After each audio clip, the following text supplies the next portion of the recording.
I'm so tired. Hey, grab me a beer and some steak.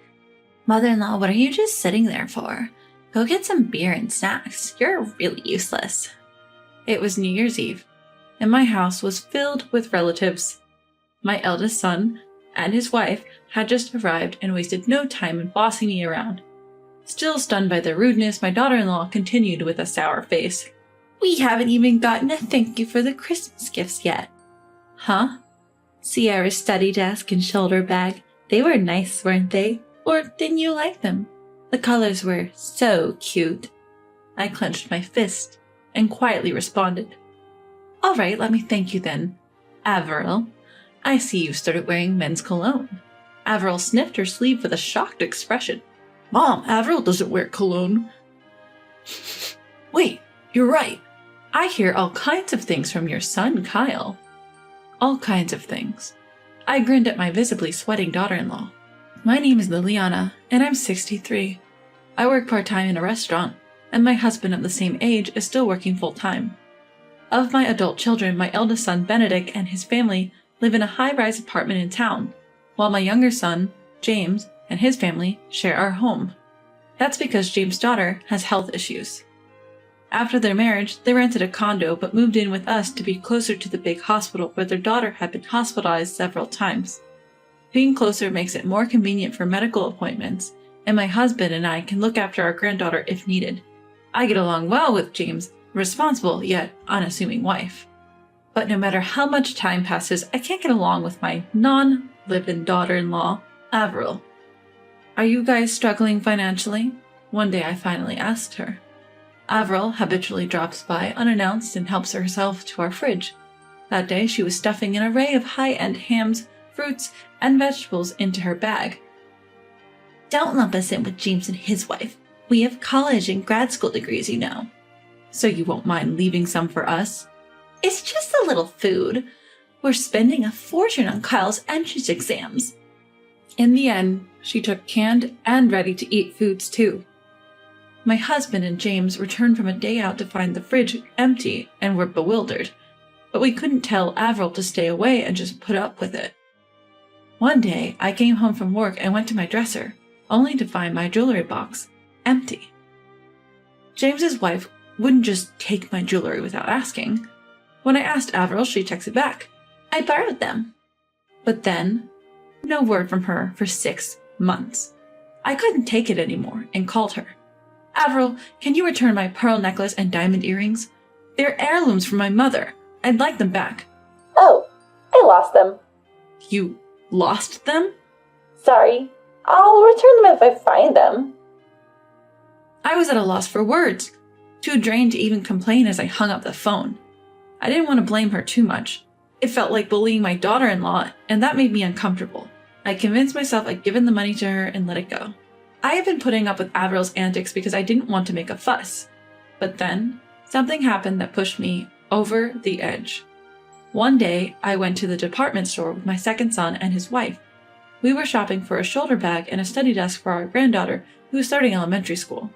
The shoulder bag section had everything from simple colors like red, blue, and yellow to more vibrant shades like lavender and pink. My granddaughter picked a simple red bag. Sierra, are you sure about this one? Yep. It has cute hearts and butterflies on it. All right, let's go with this. We also picked out a nice sturdy desk with a beautiful wood grain and plenty of storage.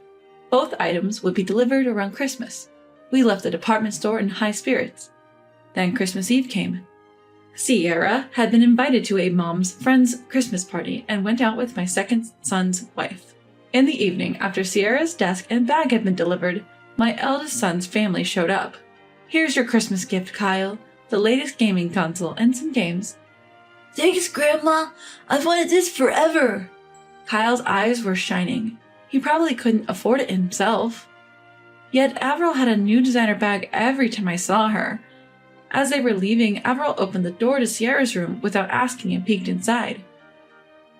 Wow, a red shoulder bag? How undated. And the desk looks old-fashioned. Sierra chose them herself. It's none of your business. I couldn't help but snap back. Avril glared at me. Defending her again, huh? You think she's so adorable? Our Kyle is way more accomplished. She's the granddaughter of two people who didn't even go to college. If you're going to go there, then I have my own thoughts on the matter. Avril smirked and left. I dismissed her as all talk, never thinking she'd actually do something. The next day, I came home from work and was hit by an awful smell as soon as I walked in. The source was Sierra's room at the end of the hall. When I opened the door, I was stunned, then screamed. The brand new study desk had been vandalized with red spray paint. I'm a poor elementary school student. Mom and Dad didn't even go to college, idiots. And her shoulder bag was splattered with brown paint. When I picked up the shoulder bag, my hands were sticky with paint. The hearts and butterflies that Sierra loved were now smeared in brown. Just then, Sierra and my second son's wife came home. They too were speechless at the sight, but Sierra walked past me and picked up her bag. My bag is ruined. Tears rolled down her cheeks and my heart ached. I quickly called the department store. After showing the pictures of the desk, I was told it was difficult to fix, so I reordered the same desk and shoulder bag. I was relieved to know they would arrive by the school ceremony and left the department store. When I got home, my husband and our younger son looked furious. Our granddaughter had cried herself to sleep. I had a hunch and asked my husband about it, and I was right. I reached out to our grandson and he kindly agreed to my request. Days later, I shared the results with my husband and our younger son and his wife. They agreed with my opinion. Now, all that was left was to wait for the holiday season when all the relatives would gather. 2 weeks later. On New Year's Eve, my house was bustling with relatives. Our eldest son's family was running late, but our grandson had arrived earlier to have dinner and play video games with our granddaughter. When the date finally changed, our eldest son and his wife arrived. Barely greeting anyone, they joined the party. They looked displeased when they saw only salad and some roast beef left on the table. What the heck? There's barely anything left, man. I'm tired. Hey, give me beer and a steak. Mother-in-law, why have you been zoning out? Go get us some beer and snacks, either from a supermarket or a grocery store. You're really useless. Although furious, I held my tongue, considering the gathering of relatives. And then they complained more. I haven't even heard a thank you for the Christmas gifts. Gifts? The desk and shoulder bag for Sierra? I made them cute for her. Avril smirked. I thought they looked poor, so I modernized them. Oh, you didn't like them? They looked like they were soaked in mud. They would perfectly symbolize her grim future. Our niece's parents are dim-witted, so she'll never go to college. Poor, uneducated, and sickly. Her life's already a mess at 6. Hilarious. She's living the dream. You! My younger son was about to lash out, but I held him back with a glance. I understand. Let me thank you properly. With clenched fist, I headed to the kitchen. I returned to the room with steak and a can of beer that I had prepared in case the table emptied. I slammed the raw steak in front of my eldest son and his wife and stabbed it with a knife and fork. Here, steak. Then I popped open a can of beer and poured it over Avril's head. Here's the beer you were waiting for. Mom, have you gone mad? What are you doing? My eyes! My eldest son rushed for a towel. No one intervened. Everyone was just stunned.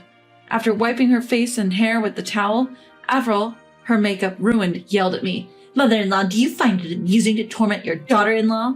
What are you talking about? But Avril, I've noticed you've started wearing men's cologne. I can smell it from the dress you're wearing. Avril sniffed her sleeves, looking startled. It's the same cologne my father used to wear, I remember it. My eldest son frowned, puzzled. Mom, Avril doesn't wear perfume. Oh, you're right. Avril pushes past her husband, stuttering as she tries to explain. It's someone else's scent, okay? Even though you came in the car. I shoot Avril a sharp look. I've heard quite a few things from Kyle, you know. Quite a few things. It's winter, but Avril is sweating. Her husband presses her. So you were at your high school reunion overnight, right? Why wouldn't you believe your own wife over your mother? The room goes silent except for the voices of the arguing couple. The relatives who were chattering moments ago have gone quiet, now keenly observing the marital dispute.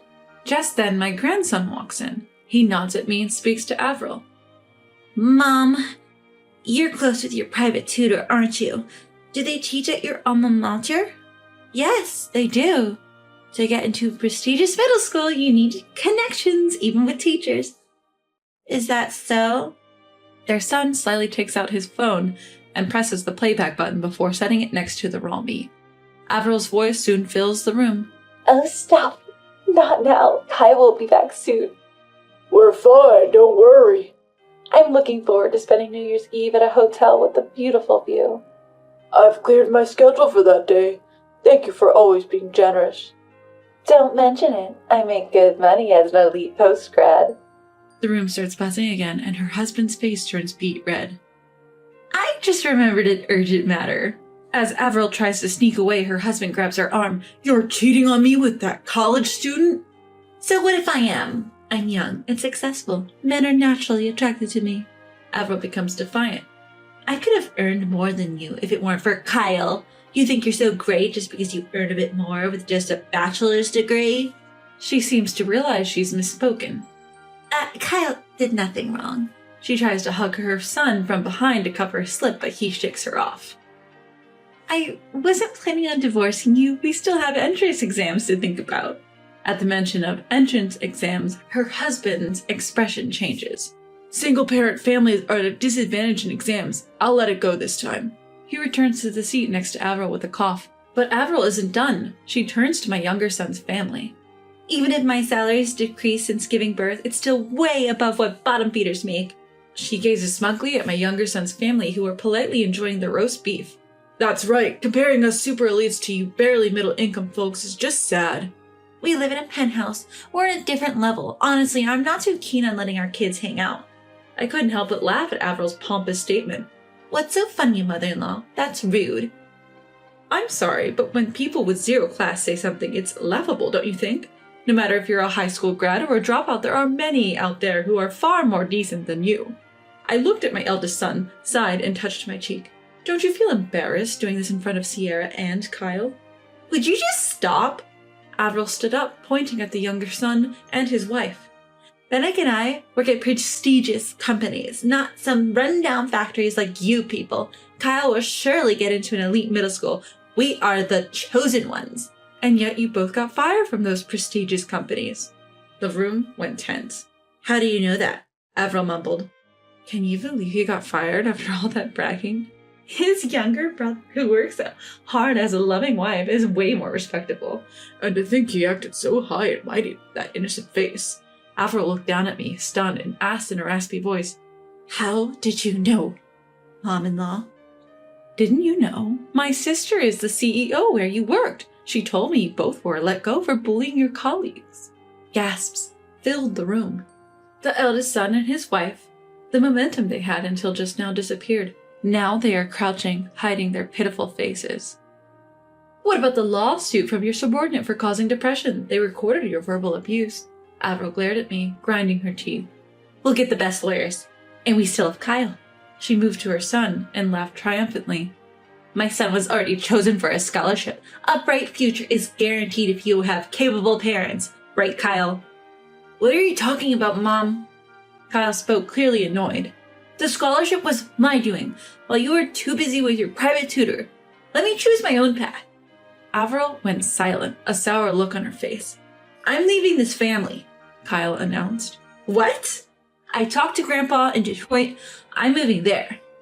Don't you dare make decisions on your own. Ignoring his father's shout, Kyle pulled out his phone.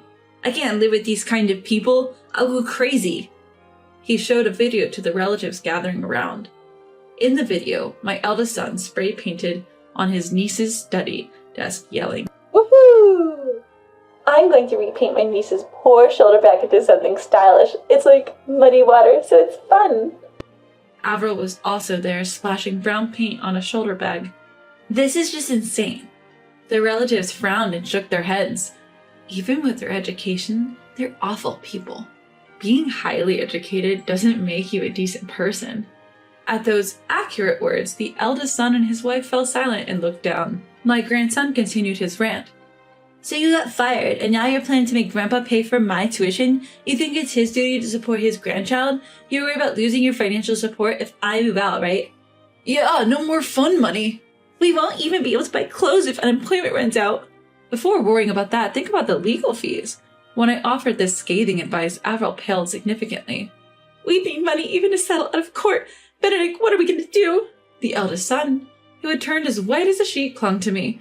Mom, lend me some money. We're family, aren't we? You are Benedict's mother, aren't you? After everything you've done, you've got the nerve to ask. You've got some nerve. Ignoring his parents who were being berated by the relatives, the grandson went back to his video games. Eventually, the party ended and one by one the relatives left. The eldest son and his wife, who had been abandoned by their son, snapped back to reality when only the second son and his family remained. They lashed out at me. You're destroying our family. That's really low. How could you use your grandson to set up your son like this? Are you even a mother? If you have something to say it now. This is your last chance. What? From now on, don't step foot in our house. My husband took over from there. We want to cut ties too, but since we can't disown you, we've made a notarized document. You're cut out of the inheritance. This seemed to finally shock them. My eldest son held his head in his hands and groaned. Avril's eyes filled with tears as she began to tremble. And for good reason. Our estate is significant, including a considerable amount of land and rental income from condos and apartments. I'll say it again. Benedict gets nothing from the inheritance. You'll have to figure out a living expense and legal fees for yourself. Don't bother us anymore. You're a nuisance. With these cold words, the eldest son and his wife were devastated.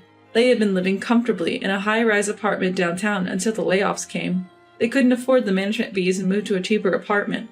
However, our relatives who lived in the same town spread rumors about them, so every time they went out, they got badmouthed and had to sneak around even to go shopping.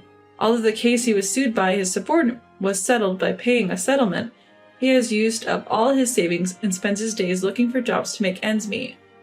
Both the eldest son and Avril were picky about jobs because they felt they deserved better, but they often clashed with coworkers and customers because of their arrogant attitudes. They got fired repeatedly. Avril apparently got dumped by her private tutor, applying the principle, out of sight, out of mind.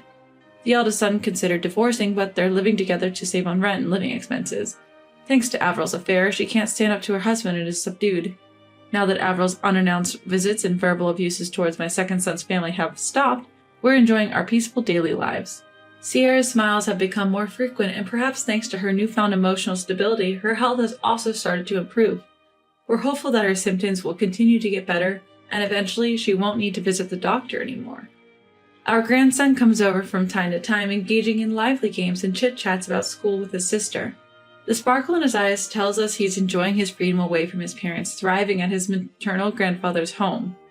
Moving forward, husband and I plan to continue supporting our second son's family and look forward to many happy days ahead.